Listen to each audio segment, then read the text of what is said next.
Welcome into NFL Kickoff Live. It's the best hour of football talk every single Friday. We'll go around the NFL, talk about every team and every game, and we'll get you local insight you can't get anywhere else but right here at Locked On. I'm your host, Tanitra Batiste. Alongside me are Jarvis Davis and Kyle Krabs. And, there was a Thursday night football game. At least one team showed up for most of the game. One team showed up for part of the game. But ultimately speaking, the Rams came out on top 30-22 over the Saints. And it's interesting because, of course, Jarvis, here locally, everyone's eyes are on it. For those who continue to talk about something Jarvis doesn't want to talk about, which is that the Falcons are still mathematically in this, believe it or not, whether you want to talk about it or not, that's just the reality of it. And so now, if you look at the standings, of course, you got San Fran at the top of the heap, Cowboys, Lions, Bucks, which right now, if it play after today, they'd win the division. Then you got Eagles, and the Rams have moved into sixth place. Vikings are seventh, Seattle 8th, Saints 9th, and the Falcons are just behind them at 10th. So with that in mind, with that said, Jarvis, what are your thoughts, first of all, on how the game played out last night, and then secondly, on how it impacts the NFC playoff hunt? You know what? Just watching the game, I just love how Sean McVay call plays. I just love the like with emotions and Puka Nakua get him involved and Cooper Cup, Yeah. just using your go-to guys to get motion to try to get this defense to thinking, right? Maybe they can shift or maybe they can check into something that's going to be work out in your favor post snaps. I just love how the game was called and the way Matthew Stafford was playing football. I was like, man, because to be honest with you, T, I was one of those people that were blinded by the organization, the Detroit Lions, and how bad they were, and kind of try to put him in that category as well. But seeing the way Matthew Stafford played last night, it was just a beautiful thing to watch because you know what we've been paying attention to and what we've been seeing from an offensive standpoint. And I just think that it was just really cool to watch an offensive coordinator just go to work. And it was an enjoyable game from that standpoint. Yeah, and Kyle, when I looked at the game, especially in that fourth quarter, it was kind of interesting because, like you said, Jarvis, it kind of showed that Matt Stafford is a quality quarterback. And I don't know, Kyle, it's a rough go for the Saints, but I kind of like that they at least kept their composure and tried to mount a comeback. They fell short last night, but you saw some good things out of them trying to mount that comeback because they know they're in the playoff fight of their lives too. Yeah, I think the good thing for the Saints, if you're looking for silver linings, is this division is still very much up in the air as far as with 2 games for them, but 3 games for the other teams in that division left to play. It could break any which way. And knowing the NFC South, the most chaotic and unpredictable path is probably the one that's going to happen. But all things considered, I think the game last night really boils down to a talented team that has underachieved all season in New Orleans versus a talented in some spots, but extremely young and inexperienced in other spots team in the Rams that has excellent coaching. And I think coaching is the defining divide between these two football teams where Sean McVay, Raheem Morris, excellent coaching on both sides of the ball, excellent teachers, educators, and those guys getting all these young guys as this season has worked itself out. The Rams are playing their best ball now, where you look at New Orleans and it's just been 1 week is the high and the next week is the low, and you never know what you're going to get, even in a high leverage situation like this. And I think the Rams are sitting very pretty as a result of this game for their playoff outlook because they've swept the Seahawks, are behind them. They now have a head-to-head against the Saints. Somebody's going to win the South that they may not have to worry about. And they've done a really nice job here these last couple weeks, even in the loss that they took against Baltimore, where they're looking like a team that's going to be a tough out in the NFC playoffs. Yeah. And to be honest, to add to what you're saying, Kyle, because when you talk about coming down the stretch, going into the playoffs, it's all about quarterback play, right? For the most part, those are that's a driving force. And when you look at what the way Stafford been playing the last 4 games, he's had at least 2 touchdowns in 4 straight games with no picks. And it just goes to show you as to why they've been on this run as of late. And it just really just puts it in perspective as to how important a quarterback is in today's NFL. And Matthew Stafford has just been really clicking a lot lately. And to see how they've been cooking as of late, you're just like, okay, this is one of the teams that you might need to start considering. Hey, they might be able to make some noise once they get into the playoffs. And JD, I want to follow up off that too. Late season football is about what? Defense and running the ball. Kyren Williams. Can we talk about Kyren Williams? Absolutely. You talk about Matthew Stafford and his offensive performances over the last 4 weeks. They played 4 games in December. And here's Kyren Williams' touches. 24 for 112 and a touchdown, 28 for 113, 32 for 155 and a touchdown, and 22 for 104 and a touchdown. He is balling out. They got a gem of a player there in Kyren Williams, which is super cool because he's a little bit of an undersized back coming out of Notre Dame, ran 4.7, and everybody got scared. Tape don't lie. He could ball at Notre Dame. He's balling for Sean McVay. No question there. And I think it's a really cool layer that they have this multifaceted now Cooper Kupp and Puka Nacua as these wide receivers on the outside, but they're showing an ability to run the ball too. They're going to be tough out offensively for any team. Scary balance is what you need to watch out for. Scary balance. Right. And when you look at going back to the standings right now, you guys are talking about, yes, the Rams are absolutely trending up. And we already know what the top of the NFC looks like. But sort of when you go to the bottom of the NFC, like right in that clusterfuffle that we've been talking about, we'll go to the clusterfuffle under the Rams. You've got the Vikings. You've got the Seahawks. You've got the Saints. You have the Falcons. And you have the Packers. I'd probably stop right there, although maybe Allie would like me to throw in the Giants as well with a super outside chance. We don't need to do all that. Right. Yeah, sorry. Yeah. But it's really the clusterfuffle of teams that are 6-win teams and 7-win teams, if we're being honest, for the ones who are clamoring for those last playoff spots. So when you hear that cluster and thinking about the criteria that you guys have just given, that it's a defense that's playing lights out, you have a rushing attack that's starting to pick up, and either an efficient, if not a great guy under center. Exactly where do you see this thing wrapping up in these next couple of weeks in the NFC? For me, one thing that stands out is I know Minnesota's in this spot at 7-7, and they're on Nick Mullins at quarterback. And Brian Flores is calling a heck of a defense this year for them. I know they're a little lean as far as what they actually have at corner, but those guys are playing on the island and doing pretty good when they go with their zero looks. It's a lot of fun. But they go Detroit twice and Green Bay with their final 3 games. They're sitting at 7-7. I don't like that close for them, especially when you contrast it with Seattle stealing the Monday night game last week against Philadelphia to get them back to 507-7 as a part of their brutal stretch of games. I think that week 15 Monday night football game is enough for me to team that wants to run the ball and be physical and try to get turnovers on defense. I look at Seattle as the other team that's kind of in that cluster that I probably trust the most. And I think they have a softer schedule than what Minnesota does down the stretch too. I'll probably have to go with the Rams. Like I said, I'm gonna stay with the Rams because I'm sold. I like what I saw last night. Now they have the Giants coming up, so we know what's going to happen in that game, and then they close the season out against the 49ers. So that's definitely going to be a task, and that's definitely going to be a nice test as you get ready to get ramped up for the playoffs. So I think that the Rams, like that balance is scary.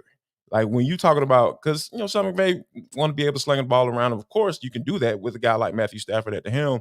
So when you find a guy like Kyren Williams to be able to balance out this offense, anytime you get a guy like Sean McVay, a two-way go on 1st and 10, that could be really scary. So I think that the Rams are the team to watch. And when you're talking about getting into this wild card conversation. Now, Kyle, when we switch gears over to the AFC, it's kind of a little bit clearer. At least we know the teams at the top. We know it's the Ravens and the Dolphins, the Chiefs, Jaguars, Browns, Bengals, and Colts. And then when you kind of look below that line, you've got Houston with the same record as the Colts, at least. But then, like you said, you start to look at head-to-head matchups. The Bills are surging. I don't even want to talk about the Steelers, but hey, they're still in there. Broncos are right behind them, and then we'll wrap that up right there. But ultimately speaking, Kyle, where do you think this race goes? And I know we're going to talk about the big game shortly for the Ravens and 49ers, so we'll leave the top of the AFC right there. But those teams that are clamoring at the bottom, where do you think they land? Yeah, I think Buffalo's the team that with their next 2 games, they got the Chargers tomorrow night, and then they get the Patriots. And the Patriots already beat them once this year. I promise you, they ain't going to let that team beat them twice. I mean, that's as bad of a loss as a team could take this season. So, and that was like Mac Jones's first career fourth quarter comeback came in that game too. So it was like extra salt in the wound. They have a tough game to close going to Miami to play the Dolphins. That's potentially, if the Dolphins drop one of their next two games, first place on the AFC East will be on the line in that game. So I think Buffalo's the team with the momentum that they have. They've put themselves in a position where I still trust them to make it, because you think about the Colts and the Texans, they play each other week 18. Somebody's dropping to 7 there. The Texans with Case Keenum got to play the Cleveland Browns defense this weekend. I don't like that matchup for them. I think the Colts going on the road to play the Falcons is a desperate team that dropped a bad game last week. I think there's a chance that they lose that game. Cincinnati still has to play Kansas City in addition to playing Pittsburgh and Cleveland with their other two games. So it's just like, again, I look at the schedule that's left to be played, and if the better team wins out, I think Buffalo's going to be in a position where they're at least 10-7, if not 11-6. They get to 11-6, they got a really good chance of winning the AFC East. So I think they're the team. They're the one looking on the outside right now, but they're the team that I have the most confidence in to be in the dance when it's all said and done. Yeah, and that's a great point, because with Miami sitting at 10-4, that AFC East is not out of the question for the Bills. Jarvis, your thoughts on the AFC in terms of who's kind of right there? I'll call them middling. I won't call them at the bottom, but who's middling and maybe can make their way up to get into or sneak into the playoffs. I like the Browns. What Joe Flacco's been able to do now. Granted, he had a 2-3 interceptions last week, and he was like, "Oh, okay, might be time for you to go back to that chair or that couch that you were sitting on before the Browns gave you a call." But I think that if you're looking at the remaining schedule, like Kyle pointed out, like you got the Texans, you got the Jets, and you got the Bengals. So that's a pretty favorable schedule to close out the season. And I think that with that defense leading the way, and as long as Joe Flacco don't throw 2 and 3 interception games out there and make a couple plays and make a few throws like he did last week against the Chicago Bears, I feel like they'll be that team to be able to snag a wild card spot as well. Yeah, I think it's one of those where we always talk about the good guy and the bad guy. And for the Browns, you want not bad Flacco, because bad Joe Flacco was the first half, but good Joe Flacco showed up in the second half, and that kind of saved things for them. And those are the kinds of situations where you look at that second half and you say, man, KC, those types of moments might even save your season. Yeah, for sure. And for Cleveland specifically, with all of the injuries, not just at quarterback either, but Nick Chubb went down. I think they're on like their 5th offensive tackles playing for them right now. They have just been relentlessly hammered with injuries all season long. And to have a vet who's kind of been there, done that, he's got a little bit of the Jay Cutler gene right now. Like, who cares? I just got here off the couch. I'm going to let it rip. And it brings like a looseness to that moment for Cleveland. And you can tell and you can see it. And I think that one of the underrated storylines of the Joe Flacco Cleveland Browns marriage is that he played with Elijah Moore last year in New York with the Jets. And that chemistry, I think, is kind of one of these underlying little advantages that has helped this thing to work as well as it has. So I'm fascinated by that team. They play excellent team defense. They're one of the best defenses in the league. And Flacco gives them, I think, a little bit of a wide openness to their offense that just kind of adds that little extra layer that they could be a tough out for anybody. And I agree, JD. I think they're certainly in the playoffs at this stage based on who they have left to play. Well, coming up next, we're going to talk about Joe Flacco's old, like back in the day, old team when we talk about the showdown between the Ravens and the 49ers. That's coming up. That's our game of the week. But before we get there, you might want to pay attention to what Jarvis has to say.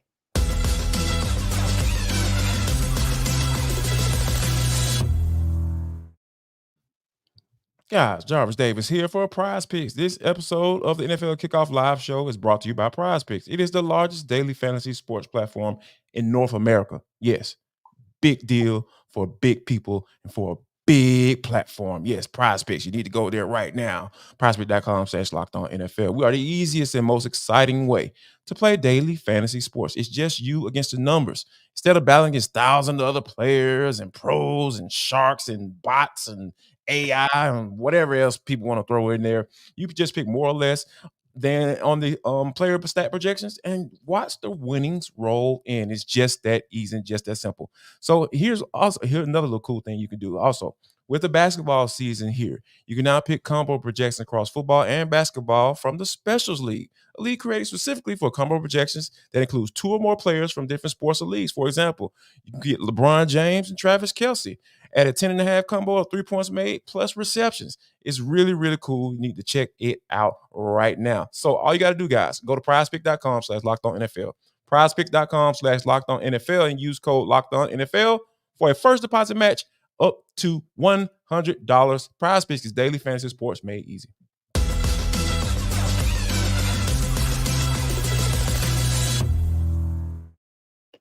Well, guys, we will have to wait until Monday night for this one. After all the presents have been unwrapped, maybe a little too much eggnog or the brown liquor, but I won't go there. Then we will get the game of the week between the Baltimore Ravens and the San Francisco 49ers. Will this game decide who wins the MVP? Because both Lamar Jackson and Brock Purdy are near the top of the list and in everybody's conversation. Here to break this one down is Locked On Ravens host Kevin Ostreicher. He joins Locked On 49ers host Brian Peacock.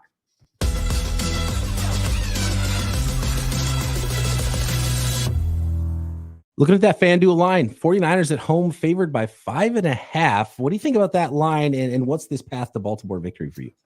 I think it's about right. Maybe I do 3, 4, but it's going to be close. I don't expect a blowout either way. I think when you have these two teams, they've both played really well this season, as evidenced by their record and their place in the standing. But in terms of a path to victory, I think for Baltimore, it's starting fast. And the Ravens haven't really played from behind a ton this year. Did it against Los Angeles in week 14 and did a good job of kind of hanging in there. But it's not like they've been down by 18 points in the game and had to come back from that. So if they can, in any game, right, if you get out to a 14-3 lead or 10-0 lead, it can really help your chances, especially with the way this Ravens defense is playing. Now, the San Francisco offense is going to be the toughest task they faced all season, but Baltimore's defense has shown that they can play with a lead.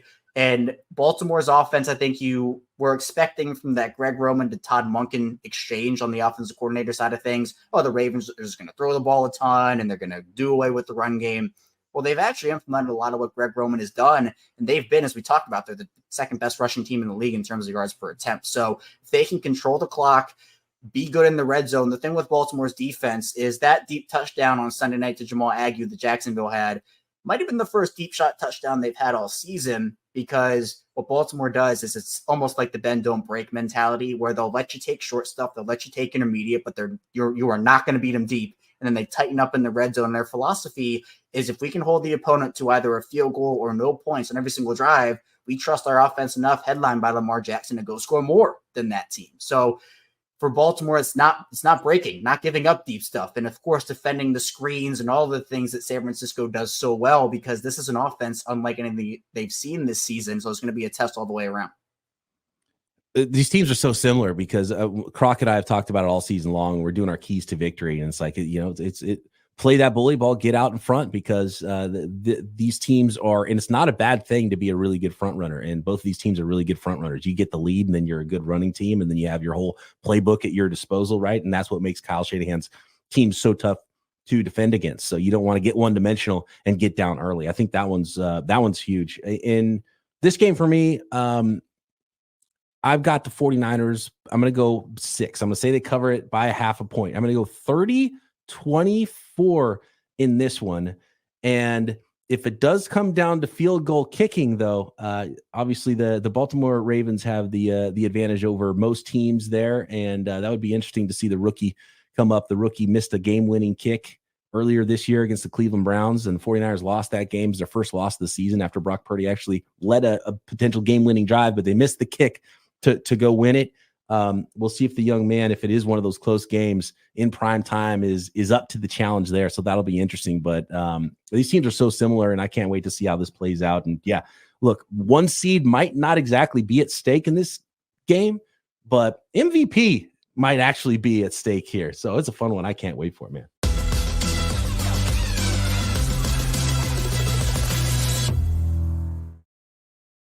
Yeah, a lot of eyes are going to be on this particular game because you do have the number one seeds there, and you have two teams that have probably played the most consistently throughout this season. So, yeah, very intriguing matchup. And I know that the guys mentioned that whole MVP race, and we'll talk a little bit more about that. We'll dive into it a little bit later. But ultimately speaking, again, you've got a Ravens team that's won 4 in a row. You have a San Francisco 49ers team that's won 6 in a row. So you really are battling. You really are going to see a battle of the two best teams, Kyle, and you're going to see a battle of two teams that are eerily similar in how they approach the game. Yeah, I think the speed on defense for San Francisco gives them a really good chance to kind of contain some of the explosiveness of the Baltimore offense, be it Lamar Jackson, be it Zay Flowers, be it whoever's back there in the backfield at any given point in time. Obviously, they just endured a big-time loss in their offensive backfield in this past game with Keaton Mitchell going down with a knee injury, which is a big loss for them. I think he could have been a guy that would have really had a nice extra dimension for Baltimore down the stretch.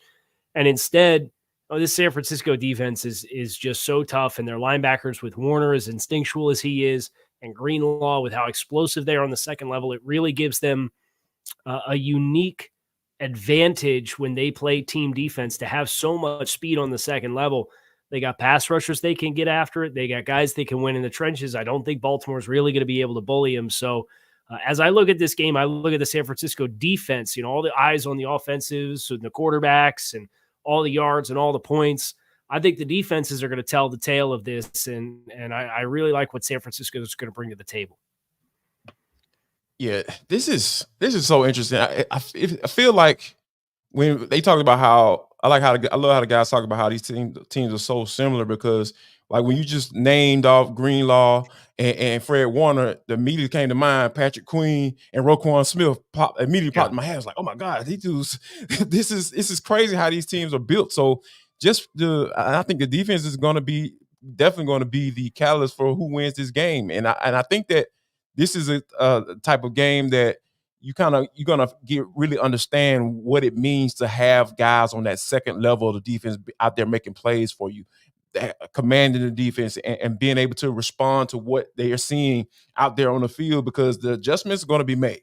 We understand that. We know what Kyle Shanahan brings to the table. We know what Todd Monken brings to the table. This dude is calling plays himself to talking his way or calling plays to the point that he's probably going to be in conversation for a head coaching job.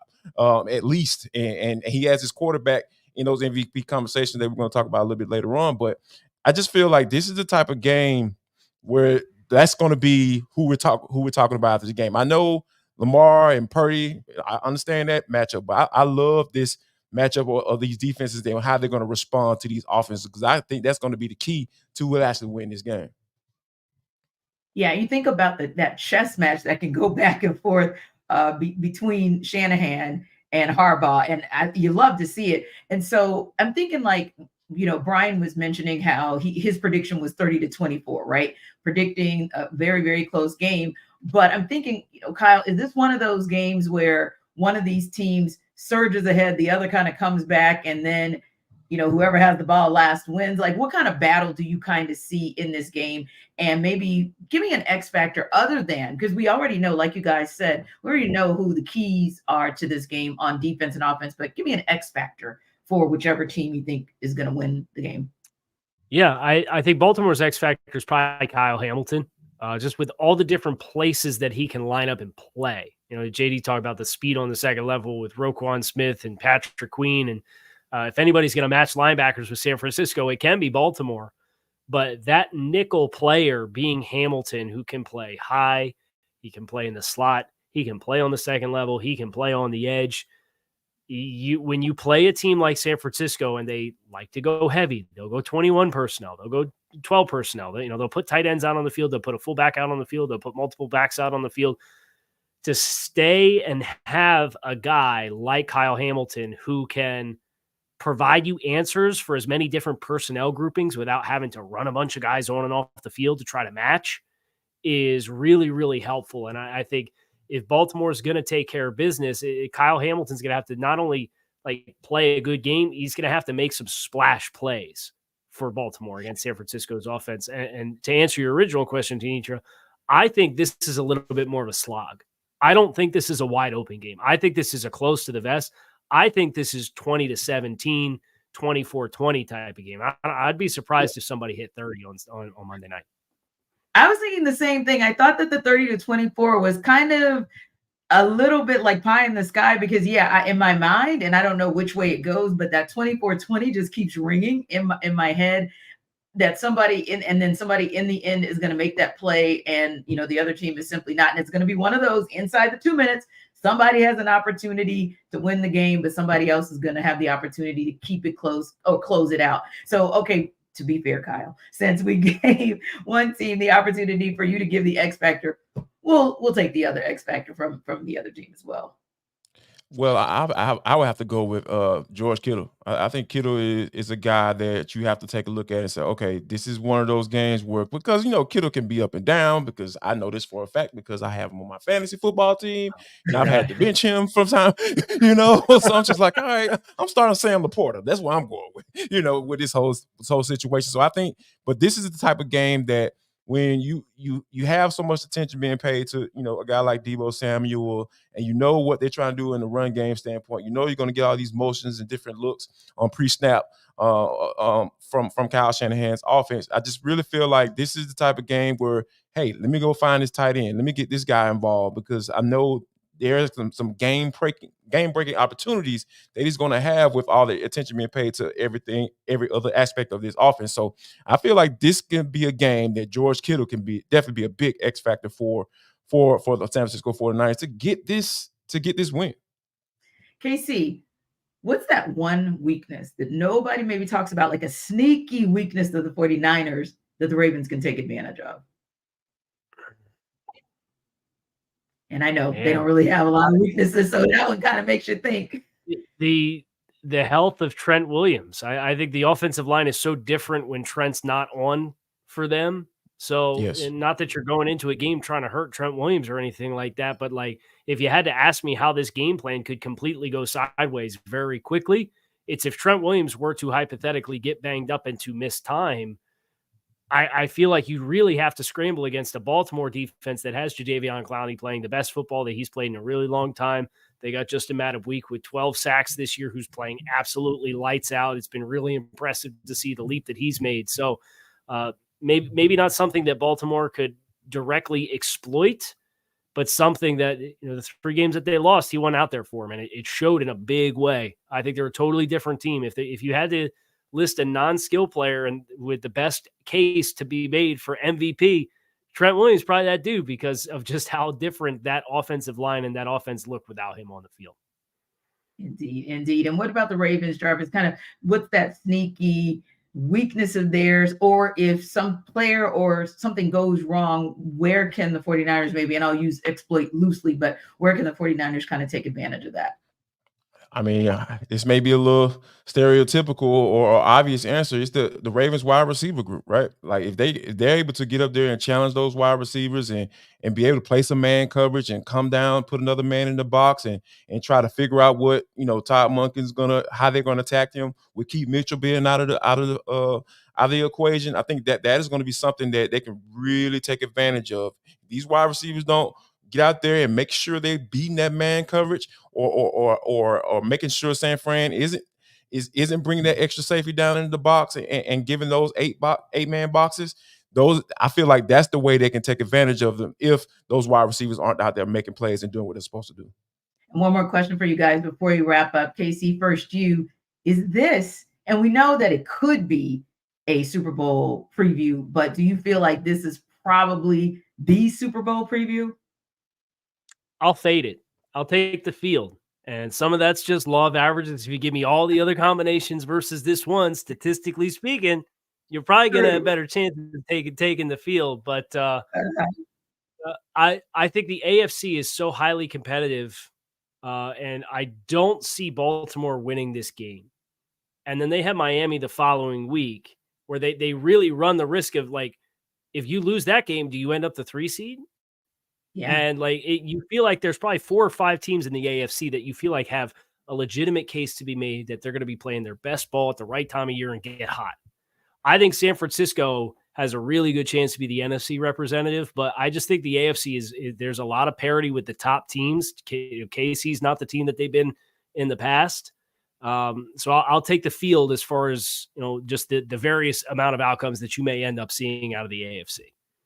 And I think that's fair because, like you said, I mean, the Dolphins have been playing for the most part really solid football, and the Chiefs are still the Super Bowl champions. So at any time, if they ever get it together between now and the postseason, they could definitely be quite dangerous, like we always see them. And what would you say, Jarvis? Like, is this I know it's a realistic preview, but is it the preview of the Super Bowl? It could be, because like anytime you have guys who can potentially be MVP candidates up under the center, I really feel like that can be a catalyst for you going to the Super Bowl, and I really feel like that's one that this is going to be. We got to talk about two good head coaches. We're talking about a guy in John Harbaugh who has been there before. He knows what it means, and this would be a Super Bowl rematch. Hopefully the lights work if they were to face each other in the Super Bowl, so they don't go out during the game. So I think this is something that I think this might be a nice little sneak preview into what could be out in Las Vegas. So yeah, I wouldn't surprise me at all if these guys end up in the big game. We shall see. It'll be an interesting matchup on Monday. Can't wait for us to have the opportunity to talk about it. Now, when we come back, we're going to have some more deep dives into some of the best games this coming weekend. But first, Jarvis is here to tell you guys about DoorDash.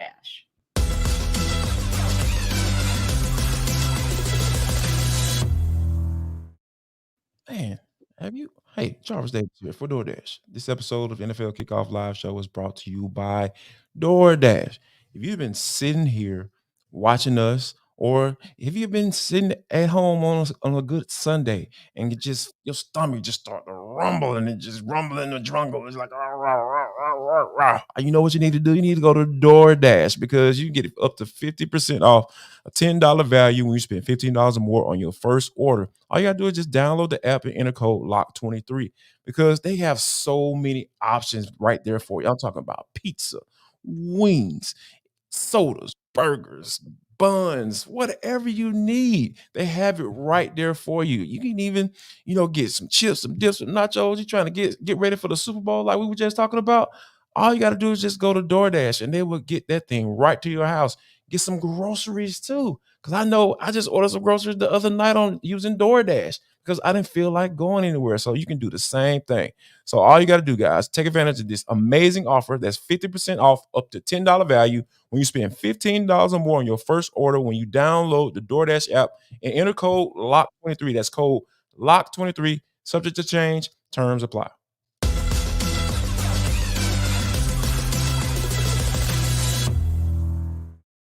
We got a little bit of Saturday afternoon football going on this weekend. It's a battle of AFC North backup quarterbacks. The Pittsburgh Steelers are currently 2.5-point underdogs in that matchup. And here's Chris Carter from Locked On Steelers to sell you why the Steelers can cover the spread.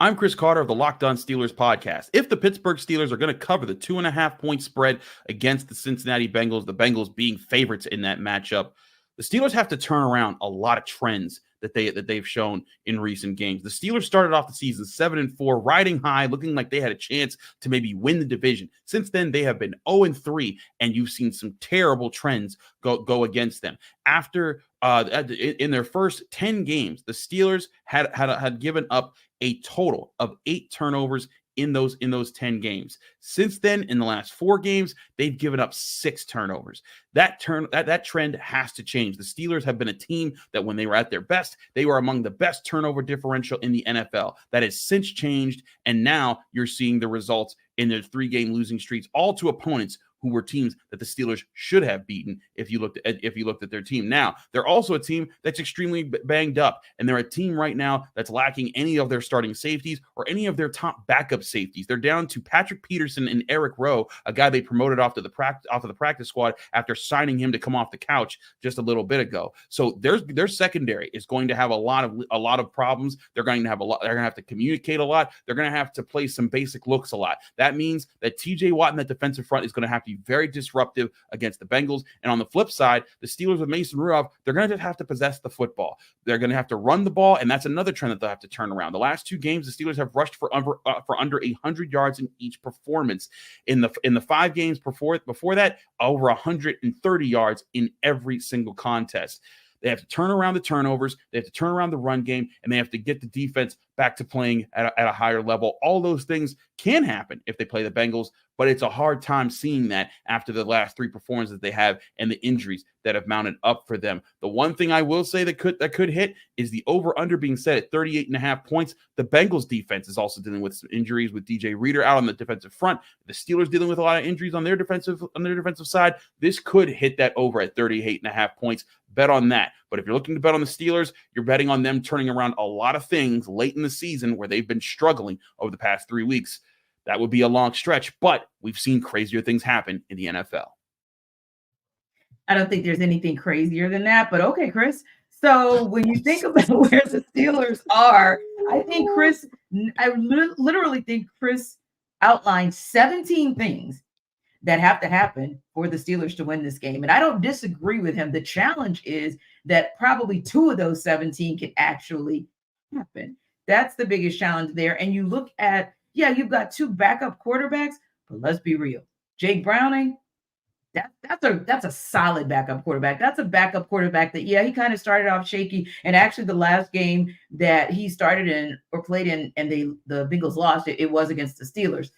But Kyle, this is a really, really far stretch because, of course, also Jake Browning has won his last 3 games.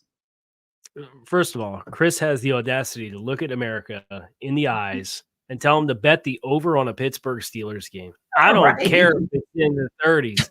Pittsburgh scored 13, 18, 10, 16, 10. That's the last 5 games of offense for Pittsburgh. I don't think so. I'm taking the under on 36 or 38, whatever it is.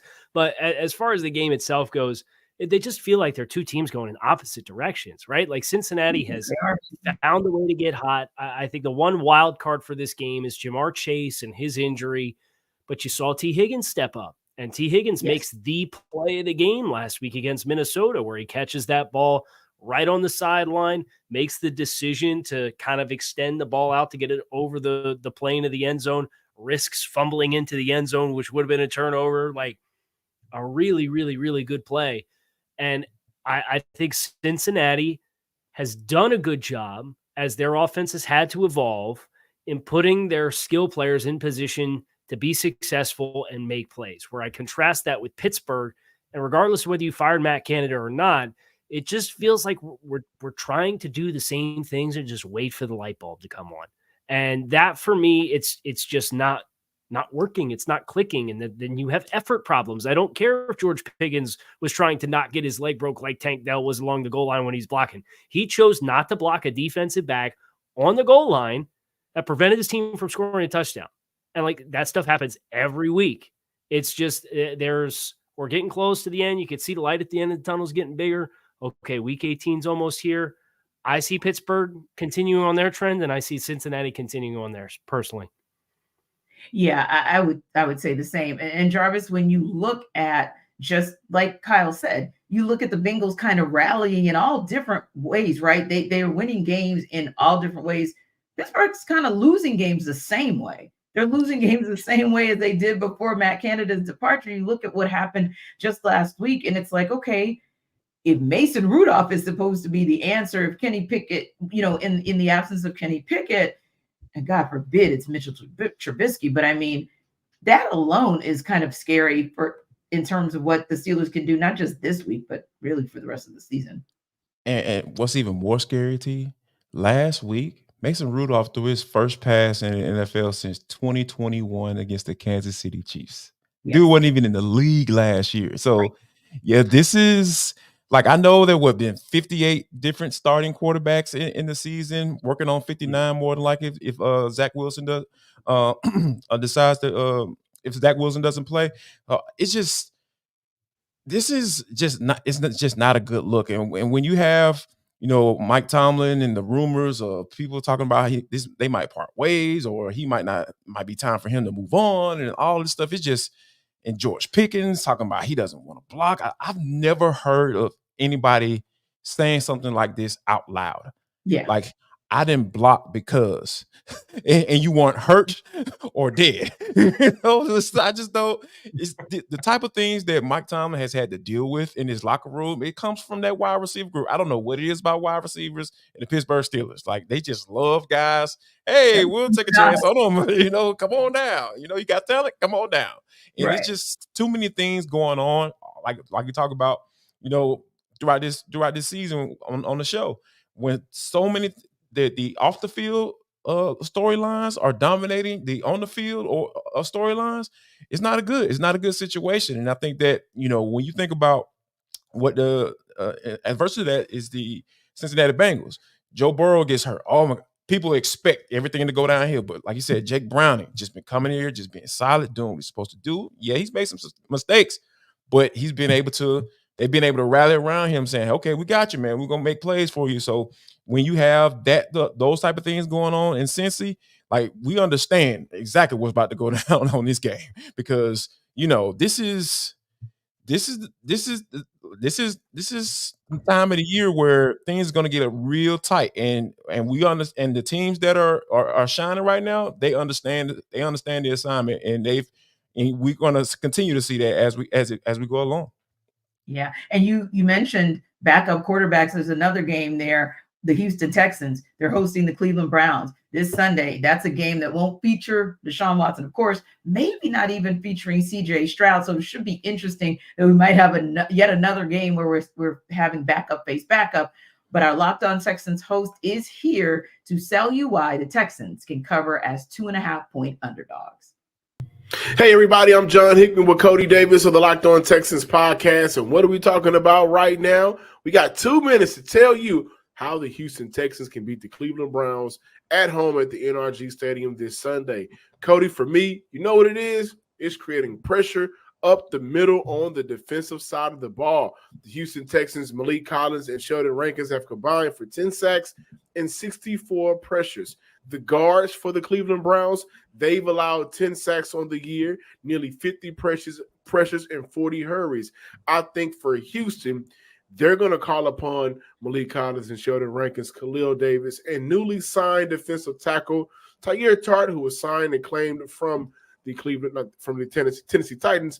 They're going to call upon those 4 guys to really start the engine in creating pressure, getting after Joe Flacco, who, by the way, with 2.5 seconds or less, he will throw an interception with 4 on the year with 2.5 seconds left, just becoming the Brown starter. And he's not a mobile quarterback. You'll be able to get after him and get him on the ground. So I think it's going to start up front, in the middle, and the rest of that prosperity will be spread amongst the rest of the defense. Also, Christian Harris, it is his job to stop David Njoku. Well, everything that you just said, it all comes down for one word for me, and that's consistency, because everything that you say is the same thing that we said about how they can beat the Atlanta Falcons, how they could beat the Carolina Panthers, and how they can beat the New York Jets. And at the end of the day, the Houston Texans did lose all 3 of those games. So hopefully they can replicate the same success that they had against the Tennessee Titans on the defensive side of the ball. Thank you guys for checking this out. Be sure to subscribe, like, and comment to the Locked On Texans podcast on YouTube or wherever you get your podcasts. See you Sunday. Well, guys, this is another interesting one. Just kind of looking at the reports coming out of Houston. CJ Stroud did not practice today. He is still in the concussion protocol, so he's not likely to go on Saturday. So this game is going to be won by some backup. And it's kind of names we're familiar with, right? Case Keenum, Joe Flacco. One of those guys is going to have to turn back the clock, the hands of time for Sunday, and get a win out of this game. Who's it going to be, guys? Wow, I would have to say it probably would end up being the Browns, because I trust their defense a little bit more. Okay. Well, a lot more than the Texas defense, because I feel like Joe, if he can not turn the ball over like he did last week I against the Bears, I really feel like this can be a game where just go out there and just make the play. Don't try to force it, because when you're going up against a team like the Texans, like like John mentioned, hey, or Cody mentioned, these guys lost to the Falcons, and you know that what they bring to the table, the inconsistency that team brings to the table. So all those things kind of boil down to, hey, who can make the least amount of mistakes? And I think that could definitely be the Browns, given how they've been playing on the defense side of the football overall.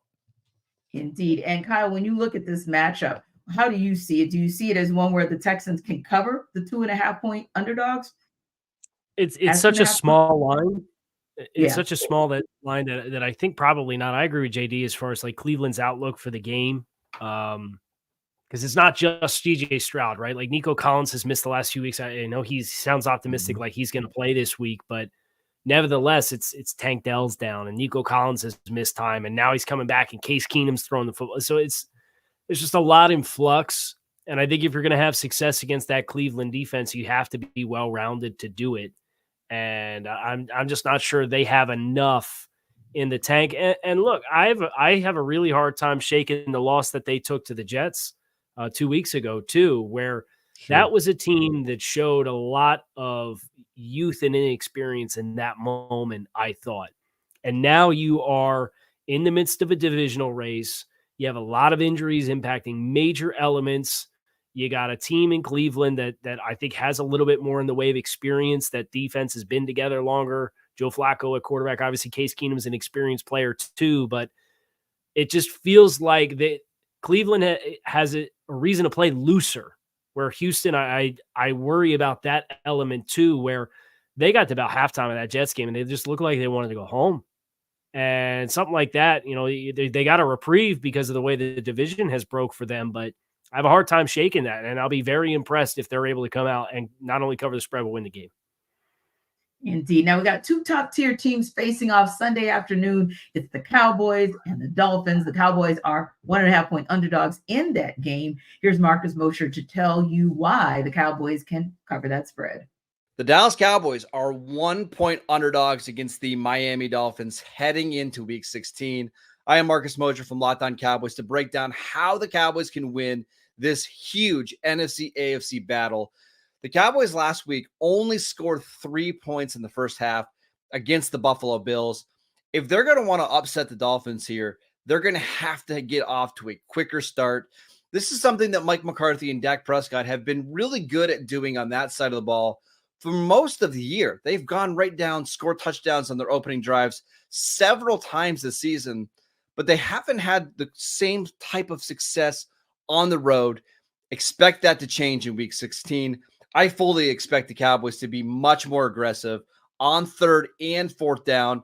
They're going to want to get points on the board early in this game to help their run defense out. They just allowed over 250 yards on the ground to the Bills last week. The Dolphins have an excellent rushing attack. They already have 27 rushing touchdowns from their two running backs. The best way to take them out of the run game is by forcing them to pass the ball and to get into a negative game script. The Cowboys are unbelievable when they know that teams aren't going to run the ball and they can only throw the ball. So expect the Cowboys to do everything in their power to try to get an early lead in this game. I expect them to run blitz early, but look for the offense to be the ones that's the more aggressive unit, especially earlier in this game. If that doesn't pay off, the Cowboys could be in a little bit of trouble in Miami. Should be a fantastic game. Can't wait to see it. Two of the highest scoring offenses in the league on Christmas Eve. Should be amazing. I am Marcus Mosher from Locked On Cowboys. All right, Kyle. We know what happened against Buffalo, and we know that the Cowboys aren't going to stink it up 2 weeks in a row, but can they reset enough to take on this AFC East team and the Dolphins and get a win? Well, I think the thing to watch here is the Tyron Smith injury, which kind of came out of nowhere this week. He has not practiced at all this week. And I know Mike McCarthy went on the radio down there today and said that Zach Martin, who was their all-pro left or right guard, who was injured and left with a deep thigh bruise against the Bills, was closer to playing this week than Tyron Smith was. So you add all that up, and now it's, Tyron Smith done practice Wednesday, Thursday, Friday. That's a bad trend. And it's a back. And Tyron's had some back issues for an extended period of time. So that's what has me really leery for Dallas. Miami has their own offensive line injuries. Robert Hunt, who's been a Pro Bowl caliber player when he's been on the field, is confirmed out by Mike McDaniel this week. Right tackle Austin Jackson is questionable. He left the game last week against the Jets with an oblique injury. I will say that Kendall Lamb, their swing tackle, has performed very admirably. He's played an extensive amount, stepping in for Teron Armstead on the left side. He played well against the Jets when he had to play on the right side. So these trenches and the injuries, I think, really shape and change the perspective of this game. The other one that stands out to me was an injury that the Cowboys did not have at their disposal last week as well, which was John Hankins, their nose tackle. So they're missing like 4 linebackers off the depth chart with injuries right now. They got a safety playing one of their starting linebacker spots, and now you don't have your nose tackle. So you can run blitz, but Tua Tagovailoa is one of the more proficient quarterbacks in the NFL against the blitz, just because if you're taking bodies out of coverage to try to pressure, it gives them more space to operate and more space to work. So I'm worried about Dallas's perspective with the injuries that they have to take advantage of where Miami has traditionally been weak, even though Miami has injuries of their own. I like Miami in this game, but when I did the crossover with Marcus yesterday, I picked them to win by 1 point. So technically Dallas would be covering in that spot. So I guess they can have their cake and eat it too. Indeed. So Jarvis, did you cover the spread? Wow. I don't think so, because I don't trust this team on the road. They're a below average team on the road. They're undefeated at home. If they were playing this one in Dallas, yeah, I feel like they'll wholeheartedly cover. But this is a different team when they're going on the road, and I think that, you know, when you talk about what Tyron Smith brings to the table with his injury, and Zach Martin potentially is going to play. But I think that, you know, that says something about this whole running game. I understand what Dak Prescott has been able to do, but I will continue to pound this home. No pun intended. Like, you have to be able to run the football. You have to have some balance when you're out on the road, because trying to sling it all around the yard, because that's what when you're doing those type of things, that involves communication between your guys on the outside, right? And if you can't get that check, or if you see something and he can't communicate that because it's so loud and because it's so much going on when you're traveling on the road, like there one little thing can mess that up. But you know what can't mess up that is turn around and hand that bad boy off. Hey, you going left or right? Is it zone or gap? Which one we doing? So, and it's just so much easier to be able to orchestrate an offense, to be able to and put drives together to put points on the board when you have a two-way go on offense. And I think that they for some reason they just haven't been able to do that on the road this year. So yeah, I really feel like they won't be able to cover the spread. Now, when we come back, it's back to our MVP conversation, but that also means for now, it's time to talk Prize Picks.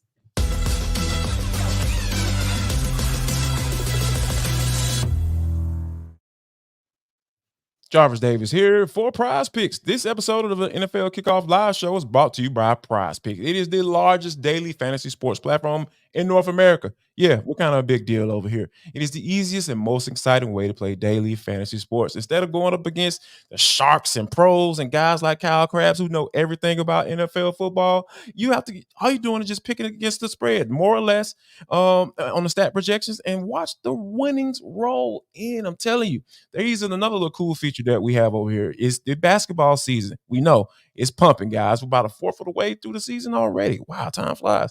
You can now pick combo projections across football and basketball from the Specials League, a league created specifically for combo projections that includes 2 or more players from different sports or leagues. For example, you can get LeBron James plus Travis Kelce at a 10.5 combo of 3 points made plus reception. So, guys, I'm telling you, all you got to do is go to prizepicks.com/LockedOnNFL, prizepicks.com/LockedOnNFL, and use code LockedOnNFL for a first deposit match up to $100. Prize Picks is daily fantasy sports made easy.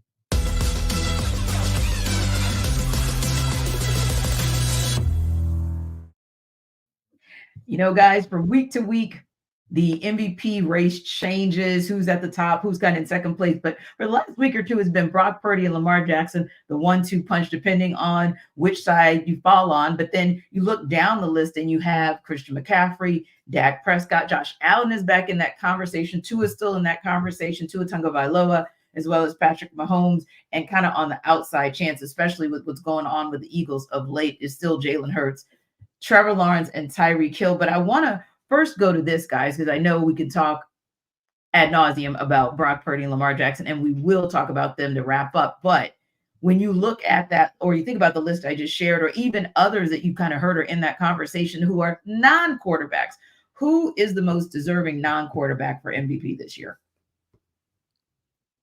Would you say, Jarvis?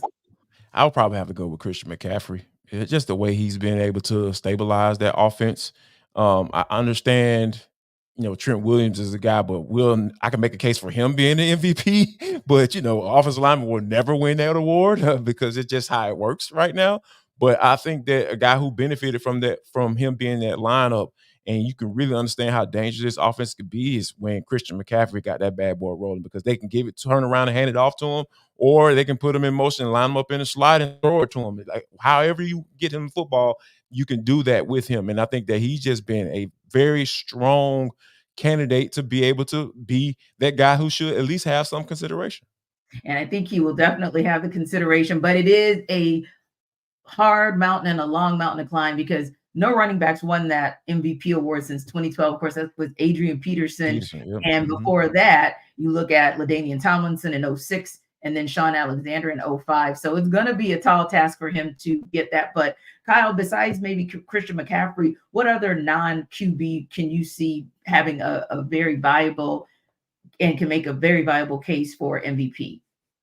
Well, I think the absence of Tyreek Hill last week is a double-edged sword, because the Dolphins scored 30 points on the Jets without Tyreek Hill. So on one hand, in spite of the narrative that Tyreek Hill makes Tua Tagovailoa and all that, they go out, they have that kind of offensive performance against the Jets without Tyreek.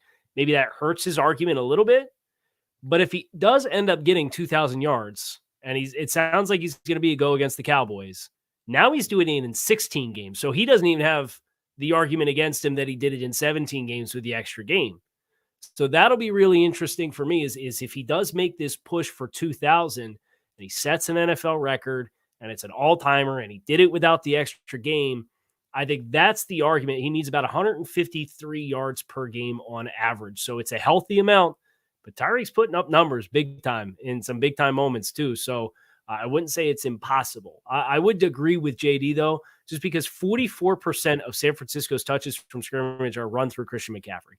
Almost 50% of their touches from their skill players goes through one guy, and he's been as outstanding as he is. So I would agree with JD. It's probably McCaffrey, but I think the unique circumstances of Tyreek Hill and the injury kind of give him a compelling argument to be another name in that conversation for non-quarterbacks. Yeah, and he would be making absolute history because no wide receiver has ever won the NFL MVP. So it would be interesting. He'd have a great argument. He'd have a great case. But I think with Brock Purdy doing what he's been able to do, that could be a very challenging case to make. And with Lamar Jackson, it was so interesting. A year ago, we know what situation was between Lamar Jackson and the Ravens. Now this team is sitting at the top of the AFC, Jarvis, and he is poised for another MVP. Amazing. Yeah, and I think that if he has another game like he did last week, almost rushing for 100 yards and making, like, just wowing us like we're used to seeing him, like we used to seeing him wow us like on every Sunday, it's going to be very interesting to watch, because I really feel like, I know Brock Purdy has a really good case to be the MVP, but when you have a guy in Lamar Jackson who's been in these conversations before and been that guy before, it just makes it easier for people to say, hey, you know what? This reminds me of that year, or this reminds me of an MVP caliber player that's already a name in this league. And we know that people are going to follow the names. And I think Lamar Jackson, if he continues to play like he did last week, I really feel like this is going to be his trophy to win. Casey, close us out. So does the NFL run it back to 2019 and Lamar Jackson takes home the award, or does Mr. Irrelevant, a guy who nobody could have seen doing this, not even those of us who have seen what Tom Brady was able to do, could have stated that they thought this was what Brock Purdy was able to do? Yeah, I think Baltimore's going to have to finish strong. We've talked about their strength of schedule to close, and I think if they drop games If they drop two of the last 3 games, I think there's a very realistic chance that hurts. Case in point, look at what Dak Prescott's MVP odds did after the loss against Buffalo. And granted, he looked horrible in the game, right? Like Buffalo had him, didn't know his from a hole in the ground for the majority of that football game until the last drive of the game just to get down there and get in the end zone. But that would be my concern for Baltimore, is if they fade down the stretch, is they got a couple tough games to close. I think that would really hurt his case. And I think that starts. I don't think they win on Monday night against San Francisco. So I think your only worry is does Brock Purdy and Christian McCaffrey split votes amongst voters as far as the perception of San Francisco, in which case you may see a team say the Bills run the table and they win the East, and Josh Allen is Superman back there. And I know he threw 15 passes against Dallas, but they don't have a particularly good supporting cast around him right now. I think that's the one where like the raw statistical production may end up lining up if they do run the table and they make this miraculous comeback from being 6-6. That's the interesting dark horse. But I would say if San Francisco runs the table, and I expect that they will, that I do probably think Purdy would end up getting the vote. We'll see what happens Monday night. Ravens, Niners. Thank you guys for stopping by. Have a Merry Christmas, and we will see you on the other side.